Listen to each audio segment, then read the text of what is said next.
ലോകത്തെ ജയിക്കുന്ന ജയവീരന്മാരെ കുറിച്ചാണ് കഴിഞ്ഞ ദിവസം നമ്മൾ ചിന്തിച്ചത്.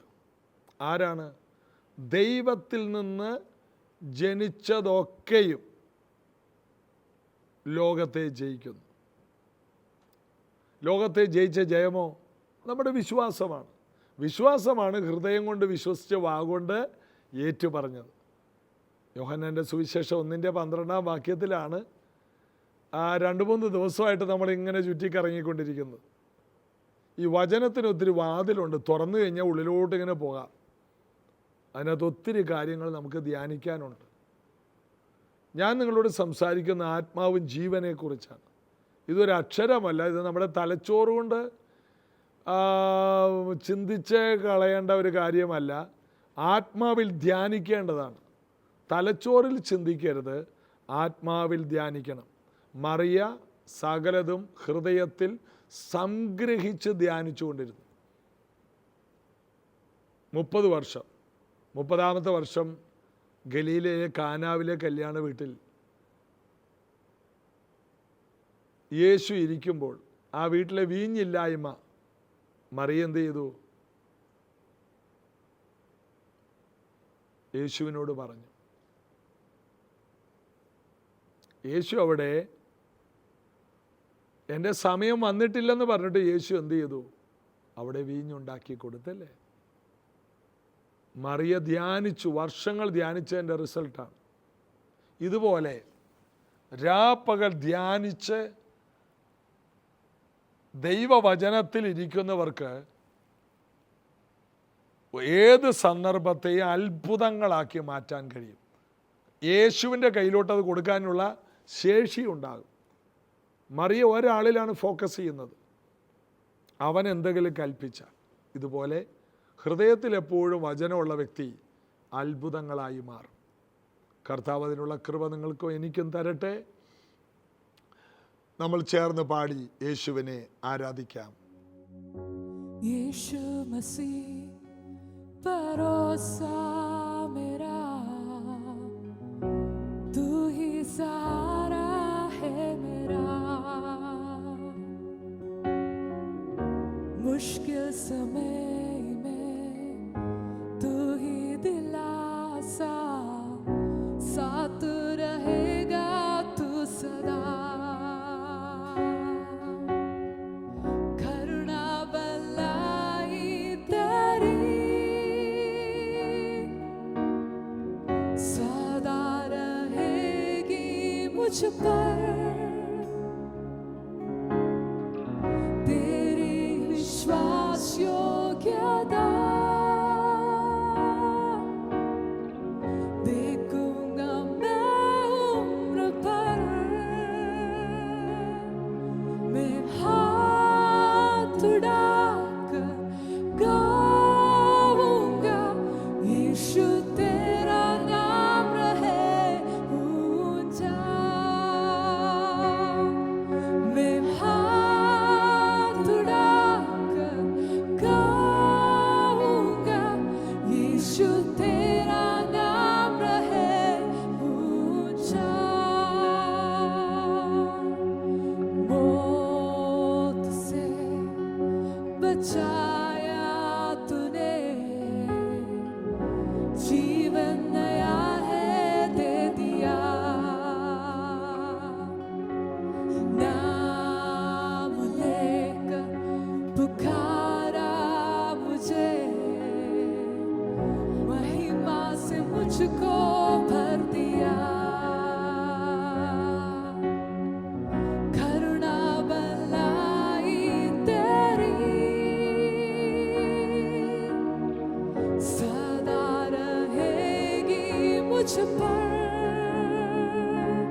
मुझ पर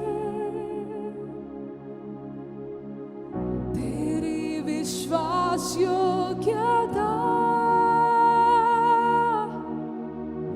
देखूंगा मैं उम्र पर मैं हाथ उड़ाकर गाऊंगा यीशु तेरा नाम रहे ऊंचा मैं हाथ उड़ाकर गाऊंगा यीशु तेरा नाम रहे ऊंचा യോഹന്നാന്റെ സുവിശേഷം 1-ാം അധ്യായത്തിൻ്റെ 14-ാം വാക്യം. വചനം ജഡമായി തീർന്നു, കൃപയും സത്യവും നിറഞ്ഞവനായി നമ്മുടെ ഇടയിൽ പാർത്തു. യോഹന്നാൻ അപ്പോസ്തലൻ പറയാണ്, വചനം എന്തായി മാറി? ജഡമായി തീർന്നു. ലോക ചരിത്രത്തിലെ ഏറ്റവും വലിയ അത്ഭുതം ഒരു ശക്തി വസ്തുവായി മാറിയതാണ്.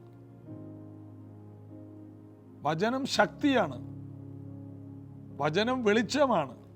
ഇപ്പൊ വെളിച്ചത്തെ ഒരു വസ്തുവാക്കാൻ സോളാർ എനർജി, സോളാറിൽ നിന്ന് എനർജി എടുക്കുന്നുണ്ടല്ലോ, അതിനെ ശക്തിയാക്കി മാറ്റുന്നുണ്ട്, കറണ്ടാക്കി മാറ്റുന്നുണ്ട് അല്ലേ? എല്ലാ വീട്ടിലും ഇപ്പോൾ സർക്കാർ സബ്സിഡി കൊടുത്ത് ചെയ്യുന്നുണ്ട്.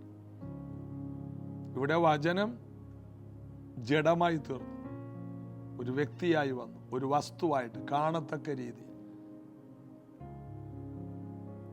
ഒരു വലിയ അത്ഭുതമാണ്. ഈ പ്രപഞ്ചത്തെ മുഴുവനും ഉളവാക്കിയ വചനം ഒരു വ്യക്തിയായി വന്നു. എൻ്റെ പാസ്റ്റർ വന്നിട്ടൊരു സയൻറ്റിസ്റ്റ് ആയിരുന്നു. അദ്ദേഹം ഈ വലിയ വലിയ കണ്ടുപിടുത്തങ്ങളെല്ലാം, പുതിയ കണ്ടുപിടുത്തങ്ങളെല്ലാം വന്ന് ഞങ്ങളോട് പറയുക. അപ്പം അങ്ങനെ ഞങ്ങൾക്ക് വലിയൊരു അനുഗ്രഹമായിരുന്നു പാസ്റ്ററിൻ്റെ ബൈബിൾ ക്ലാസ്. എമോറിസ് പാസ്റ്റർ ജോലി ചെയ്യുന്ന കാലം 91-92 കാലയളവ്. 92-ലൊക്കെ പാസ്റ്റർ റിസൈൻ ചെയ്തു, ജോലി രാജിവെച്ചപ്പോഴേക്കും ചർച്ച് വളർന്നു.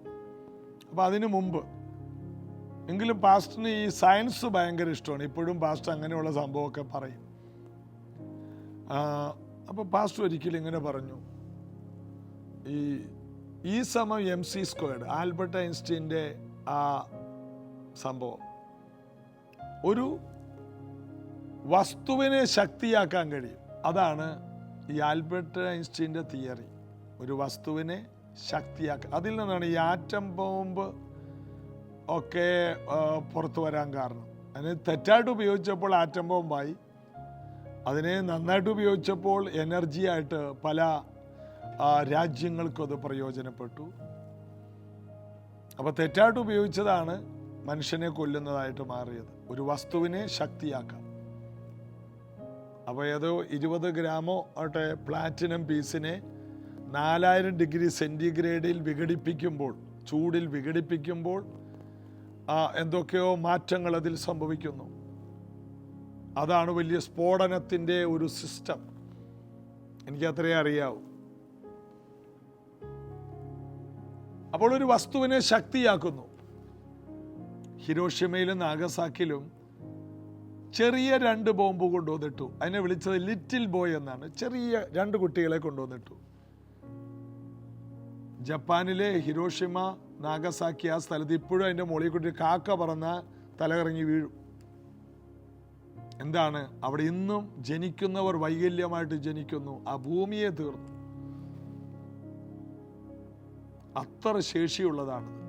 ഒരു വസ്തുവിനെ ശക്തിയാക്കിയ, വസ്തുവിനെ ശക്തിയാക്കിയപ്പോൾ അത് മനുഷ്യന് നാശം കൊണ്ടുവന്നു. എന്നാൽ ശക്തിയെ വസ്തുവാക്കിയപ്പോൾ മനുഷ്യർക്ക് നിത്യജീവൻ കൊണ്ടുവന്നു.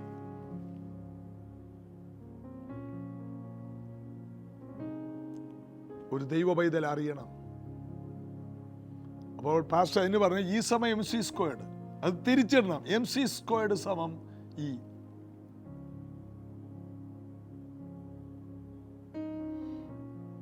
തിരിച്ചിട്ടാൽ ശക്തി വസ്തുവായിട്ട് മാറും. അത് ശാസ്ത്രം ഇപ്പോൾ അതിൻ്റെ പരീക്ഷണങ്ങൾ നടത്തിക്കൊണ്ടിരിക്കുകയാണ്. എന്നാൽ 2000 വർഷങ്ങൾക്ക് മുമ്പ് ദൈവം അത് ചെയ്തു. വചനം ജഡമായി തീർന്നു, കൃപയും സത്യവും നിറഞ്ഞവനായി നമ്മുടെ ഇടയിൽ പാർത്തു.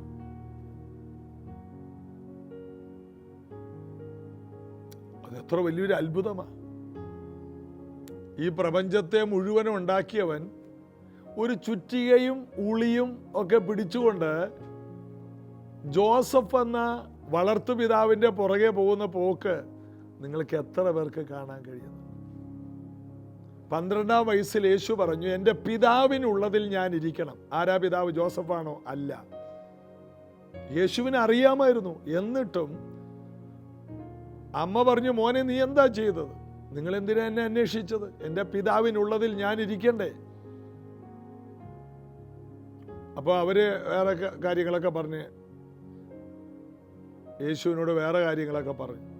ഉടനെ യേശു, പിന്നീട് നമ്മൾ വായിക്കുന്നു, അവൻ അവർക്ക് കീഴടങ്ങിയിരുന്നു 30 വയസ്സ് വരെ തിരിച്ചൊന്നും പറയാതെ. മോനെ യേശുവേ, കടയിൽ പോയി തക്കാളി മേടിച്ചു കൊണ്ടുവാ. ശരി. ജോസഫ്, എടാ മോനെ കുഞ്ഞെ, നാളെ എൻ്റെ കൂടെ ഇന്ന സ്ഥലത്ത് പണിക്ക് വരണം. അവിടെ മുകളിൽ ഓട് ഇറക്കാനുണ്ട്, ഇറക്കണം. നീ താഴെ നിന്ന് എല്ലാ ഓടും കയറ്റി തരണം. ഞാൻ ഓട് മേഞ്ഞുകൊള്ളാം. കോഴിക്കൂട് ഉണ്ടാക്കാൻ പഠിപ്പിച്ചു. ഓരോ വീടുകളിലും മരം കൊണ്ടുള്ള വേലി ഉണ്ടാക്കാൻ പഠിപ്പിച്ചു. ഒത്തിരി ഒരു ആശാരിക്ക് എന്തെല്ലാം അറിയാം അത് മുഴുവനും ജോസഫിൽ നിന്ന് പഠിച്ചു. 30 വയസ്സ് വരെ മൗനം. അതിനുള്ള ശക്തി യേശുവിനുണ്ടായി. പ്രപഞ്ചത്തെ മുഴുവനും ഉണ്ടാക്കിയവൻ അവൻ തന്നെത്താൻ താഴ്ത്തി വേഷത്തിൽ മനുഷ്യനായി ദാസരൂപമെടുത്തു. ക്രൂശോളം അനുസരണമുള്ളവനായി. ചില സമയത്ത് ഗതികെട്ടപ്പോൾ യേശു തൻ്റെ ശക്തി വെളിപ്പെടുത്തിയിട്ടുണ്ട്. പീലാത്തോസിനോട് ഒരു ഡയലോഗ് അടിച്ചു, നീ രാജാവാണോ? യേശു പറഞ്ഞു, ഞാൻ രാജാവാണ്. ഞാനിപ്പോൾ പിതാവിനോട് ചോദിച്ചാൽ 70,000, അതായത് 12 ലീജിയൻ ദൂതന്മാരെ ഇപ്പോൾ എൻ്റെ അടുക്കലേക്ക് അയക്കും. എൻ്റെ ചേവകർ വന്ന് ഇവരോട് പോരാടും. എന്നാൽ ഇതെൻ്റെ സമയമല്ല, എൻ്റെ രാജ്യം ഐഹികമല്ല. പിന്നെ യേശുവിനെ പിടിക്കാനായിട്ട് മഹാപുരോഹിതന്മാരെ അയച്ച ആൾക്കാരൊക്കെ കൂടി രാത്രി വന്നപ്പോൾ, നിങ്ങൾ ആരെ തിരയുന്നു? നസറേനായ യേശുവിനെ. ഉടനെ യേശു, ഞാനാകുന്നു. ഇവരെല്ലാം തെറിച്ച് താഴെ പോയി. അറിയാൻ പാടില്ലാഞ്ഞിട്ടല്ല, അടക്കി വെച്ചു. കാരണം ഒരു മനുഷ്യനായി ജീവിക്കണം. മനുഷ്യനായി ജീവിച്ച് മനുഷ്യരുടെ പാപത്തിന് വേണ്ടി ക്രൂശിൽ കയറണം. മനുഷ്യന്റെ നിന്ദയും ആട്ടും തൂപ്പും എല്ലാം കേൾക്കണം. രാജാവായിരിക്കുമ്പോൾ തന്നെ രാജാവല്ലാത്ത രീതി കളിയാക്കുമ്പോൾ, മുൾക്കിരീടം വെച്ച് കോലുകൊണ്ട് അടിക്കുമ്പോൾ, പ്രവാചകനായിരിക്കുമ്പോൾ തന്നെ പ്രവാചകനല്ലെന്ന് പറഞ്ഞ് ഞങ്ങളോട് പ്രവചിക്കാന്ന് പറഞ്ഞ് മുഷ്ടി ചുരുട്ടി ഇടിക്കുമ്പോൾ, കാരണത്തടിക്കുമ്പോൾ, അവിടെയെല്ലാം സഹിക്കാനുള്ള ശക്തി, മാതാപിതാക്കൾക്ക് കീഴടങ്ങിയിരിക്കാനുള്ള ശക്തി, ക്രൂശ് ചുമക്കാനുള്ള ശക്തി, വചനം മുഴുവനും നിവർത്തിയാക്കാനുള്ള ശക്തി, ഇതാണ് നമ്മൾ യേശുവിൽ കാണുന്നത്. വചനം ജഡമായി തീർന്നു. വചനം ജഡമായി തീർന്നില്ലായിരുന്നെങ്കിൽ ഇന്ന് ഈ ജീസസ് എവരിഡേ എന്ന പ്രോഗ്രാം ഉണ്ടാകത്തില്ലായിരുന്നു.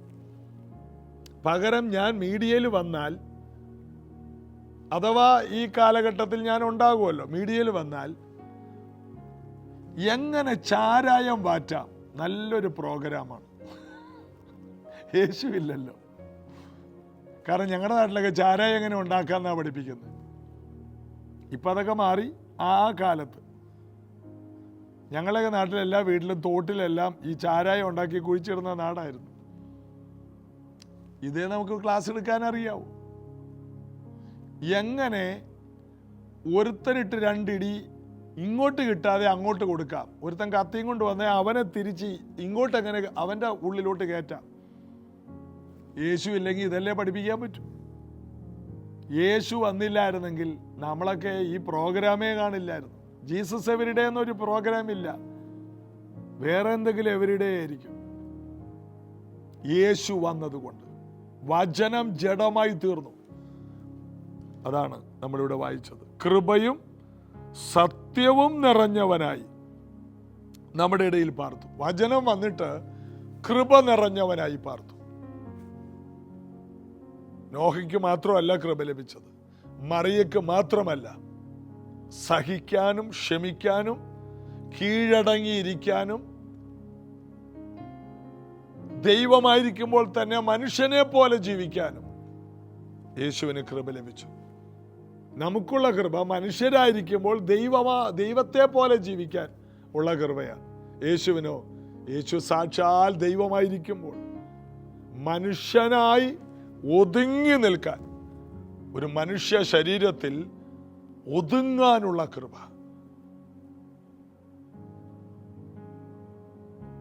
മറുരൂപ മലയിലോട്ട് 3 പേരെ വിളിച്ചുകൊണ്ട് പോയിട്ട് അവരുടെ മുമ്പാകെ രൂപാന്തരപ്പെട്ടു. താൻ ആരാണെന്ന് കാണിച്ചു കൊടുത്തു.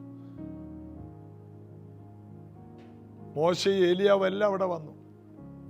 എല്ലാവരും സെല്യൂട്ട് അടിച്ചു. മോശ കാണാൻ കൊതിച്ച ആളാ, ഏലിയാവ് കാണാൻ കൊതിച്ച ആളാ. ഇവനെൻ്റെ പ്രിയപുത്രൻ എന്നുള്ള സ്വരം അവിടെ കേട്ടു. താഴോട്ട് വരുമ്പോൾ പറഞ്ഞു, മനുഷ്യപുത്രൻ മരിച്ചടക്കപ്പെട്ട് ഉയർത്തെഴുന്നേറ്റതല്ലാതെ ഇത് പറയരുത്. കാരണം പറഞ്ഞു കഴിഞ്ഞാൽ പലർക്കും എൻ്റെ അടുത്തോട്ട് അടുക്കാൻ പറ്റില്ല. ആർക്കും എന്നെ ക്രൂശിക്കാൻ കഴിയില്ല. എൻ്റെ ദിവ്യത്വം ആരും അറിയണ്ട. അതുകൊണ്ട് യേശു യായിറോസിൻ്റെ വീട്ടിൽ ചെന്ന് 12 വയസ്സുള്ള മോളെ സൗഖ്യമാക്കിയ ശേഷം, മരിച്ച കുഞ്ഞിനെ എഴുന്നേൽപ്പിച്ച ശേഷം യേശു പറഞ്ഞു, ആരോടും പറയരുത്. പലയിടത്തും യേശു പറയുന്നുണ്ട്, നിങ്ങളിത് ആരോടും പറയരുത്. എന്താ കാരണം? യേശു ആരെന്ന് അറിഞ്ഞു കഴിഞ്ഞാൽ യേശുവിന് ചെയ്യാനുള്ള പല കാര്യങ്ങളും ചെയ്യാൻ കഴിയാതെ. യേശു മനുഷ്യനായിട്ട് തന്നെ അറിയാനാണ് ആഗ്രഹിച്ചത്. എന്നാൽ വിശ്വസിക്കുന്നവരോട് പറഞ്ഞു, നിങ്ങൾ ദൈവപുത്രനിൽ വിശ്വസിക്കുന്നു. പിശാച് വന്നു, നീ ദൈവപുത്രനെങ്കിൽ, ഉടനെ യേശു പറഞ്ഞു, മനുഷ്യൻ എന്ന് വിളിക്കടാ. മനുഷ്യൻ അപ്പം കൊണ്ട് മാത്രമല്ല, ദൈവത്തിൻ്റെ വായിൽ നിന്ന് വരുന്ന സകല വചനം കൊണ്ട്. നീ ദൈവപുത്രനെങ്കിൽ. എന്നാൽ യേശുവിന് ഇങ്ങനെ പറഞ്ഞുകൂടായിരുന്നു, ദൈവപുത്രൻ ആ ദൈവത്തിൻ്റെ വചനം കൊണ്ടാടാ ജീവിക്കുന്നത്. ദൈവത്തിൻ്റെ വായിൽ നിന്ന് വന്ന വചനം കൊണ്ട് ദൈവപുത്രൻ ജീവിച്ചോളും പറഞ്ഞോ? പറഞ്ഞില്ല. മനുഷ്യൻ അപ്പം കൊണ്ട് മാത്രമല്ല. എന്നാൽ വാസ്തവത്തിൽ മനുഷ്യർ അപ്പം കൊണ്ടാണ് ജീവിക്കുന്നത്. എന്നാൽ അപ്പം കൊണ്ട് മാത്രം മനുഷ്യൻ ജീവിക്കേണ്ട, ദൈവത്തിൻ്റെ വായിൽ നിന്ന് വരുന്ന വചനം കൊണ്ട് ജീവിക്കുന്ന മനുഷ്യൻ നിത്യജീവനുള്ള ദൈവ മനുഷ്യനാകുമടാ എന്നാണ് പിശാചിനോട് പറഞ്ഞത്. ഇവന് വല്ലതും മനസ്സിലാവും? ഇവൻ എങ്ങനെയെങ്കിലും യേശുവിനെ ക്രൂശെ കയറ്റാൻ നോക്കിയാണ്. ക്രൂശെ കയറ്റിക്കഴിഞ്ഞപ്പോഴാണ് മനസ്സിലായത് പണിപാളിയെന്ന്. പിന്നെ വാഴ്ചകളും അധികാരങ്ങളുമായ എല്ലാ ആയുധവർഗവുമായിട്ട് ഇവർ അടിയറ പറഞ്ഞു. ക്രൂശിൽ യേശുവിൻ്റെ തലയെ തകർത്ത് കളഞ്ഞു. അവൻ കുതികാല് കടിച്ചു. കുതികാല് കടിച്ചെന്ന് എഴുതി എന്താ? തലക്ക് കൊടുത്തില്ലേ കയറ്. മരണകരമായി യാതൊന്ന് കുടിച്ചാൽ ഒരു ഹാനിയും വരില്ലെന്ന് പറഞ്ഞ കർത്താവിൻ്റെ കുതികാലെ കടിച്ച എന്നെ ആകാന? സ്ത്രീയുടെ സന്തതി സർപ്പത്തിന്റെ തല തകർക്കും. സർപ്പം അവന്റെ കുതികാല് പിടിച്ചോട്ടെ. എത്ര വിഷപ്പല്ലുകളും മരണത്തിന്റെ വിഷപ്പല്ലുകൾ അവനെ ഏൽക്കില്ല. അവൻ ദൈവപുത്രനാണ്. വചനം ജഡമായി തീർന്നു. കൃപയും സത്യവും നിറഞ്ഞവനായി നമ്മുടെ ഇടയിൽ പാർത്തു. എത്ര വലിയ അത്ഭുതമാണ്! എന്തിനാ യേശു വന്നത്? അവൻ എന്തിനാണ് ആ ഒരു ശരീരത്തിൽ ഒതുങ്ങിയത്? 6 അടി വലിപ്പമുള്ള ഒരു ശരീരത്തിൽ എന്തിനു ഒതുങ്ങി? കാരണം ആദാമിന്റെ പ്രകൃതിയിൽ വരണം, മണ്ണുകൊണ്ടുള്ളൊരു ശരീരത്തിൽ വരണം. മനുഷ്യരുടെ പ്രശ്നത്തിന് പരിഹാരം വരുത്താൻ ഒരു മനുഷ്യനായി ജീവിച്ച് മനുഷ്യനായി മരിച്ച് ദൈവമായി ഉയർക്കണം. അതാണ് അവിടെ സംഭവിച്ചത്. ഉയർപ്പിൽ അവൻ രാജാവായിരുന്നു, മരണത്തിൽ അവൻ ഒരു പാപിയെ പോലെയായിരുന്നു. ഉയർപ്പിൽ അവൻ ദൈവപുത്രനായി ക്രിസ്തുവായി. മരിച്ചത് യേശു, ഉയർത്തെഴുന്നേറ്റത് ക്രിസ്തു. അതുകൊണ്ടാണ് നിങ്ങൾ ക്രൂശിച്ച യേശുവിനെ ദൈവം കർത്താവും ക്രിസ്തുവുമാക്കി എന്ന് ഇസ്രായേൽ ഗ്രഹം മുഴുവനും അറിയണം. യേശു മനുഷ്യ പരിമിതി, ക്രിസ്തു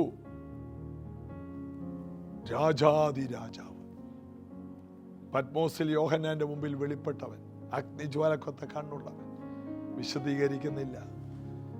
ഏറ്റവും വലിയ അത്ഭുതമാണ് വചനം ജഡമായി തീർന്നു. നമുക്ക് വേണ്ടി ഒരുവൻ സ്വർഗത്തിൽ നിന്ന് ചലിച്ചിറങ്ങി നമ്മെ ഇവിടുന്ന് ഉയരത്തിലോട്ട് കൊണ്ടുപോകാൻ ഉയരത്തിൽ നിന്നൊരുവൻ താഴോട്ട് വന്നു. ഈ ദൈവസ്നേഹത്തെ എങ്ങനെ പാടാതിരിക്കും, എങ്ങനെ ആരാധിക്കാതിരിക്കും? ഈ പ്രാർത്ഥനാ പരിപാടികൾ കാണുന്നവർ നന്ദിയുള്ളവരായി യേശുവിന് വേണ്ടി ജീവിതത്തെ കൊടുക്കുക.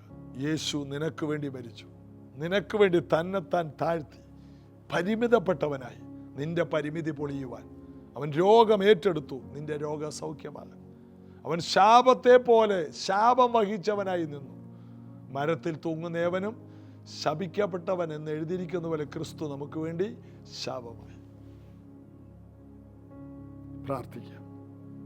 യേശുവിൻ്റെ നാമത്തിൽ ഇത് കേട്ട ഓരോ വ്യക്തികളെ ജീവിതം മാറട്ടെ. നന്ദിയുള്ളവരായി യേശുവിനോട് കൂടുതൽ അടുക്കട്ടെ. ഈ കേൾക്കുന്ന വചനം ഇവരുടെ ജീവിതത്തിൽ വലിയ വിടുതലാകട്ടെ. അന്യായ ബന്ധനങ്ങളുടെ പരിമിതികൾ പൊളിച്ചുവര് പുറത്തു വരട്ടെ. ഇവരിലുള്ള ദൈവകൃപ ഏത് പ്രതികൂലത്തെയും ജയിക്കുവാൻ ശക്തിയുള്ളതെന്ന് ഇവർ തിരിച്ചറിയട്ടെ. ഈ പ്രാർത്ഥനയിൽ ഇവർ വിടുതലും സൗഖ്യവും പ്രാപിക്കട്ടെ. ഇന്നിവരുടെ ജീവിതത്തിലുള്ള എല്ലാ പരിമിതികളും ഇപ്പോൾ യേശുവിൻ്റെ നാമത്തിൽ പൊളിഞ്ഞ് വടക്കോട്ട്, തെക്കോട്ട്, കിഴക്കോട്ടും പടിഞ്ഞാറോട്ടും ഇവർ പരക്കട്ടെ. ഇത് കേൾക്കുന്ന പല ദൈവദാസന്മാരെ സഭകൾ വളരട്ടെ. യേശുവിൻ നാമത്തിൽ ആമേൻ. വലിയ പ്രവൃത്തികൾ വിശ്വസിക്കാം, ക്രിസ്തുവിൽ വാഴാം. നാളെ ഇതേ സമയത്ത് കാണാം. കർത്താവ് അനുഗ്രഹിക്കട്ടെ.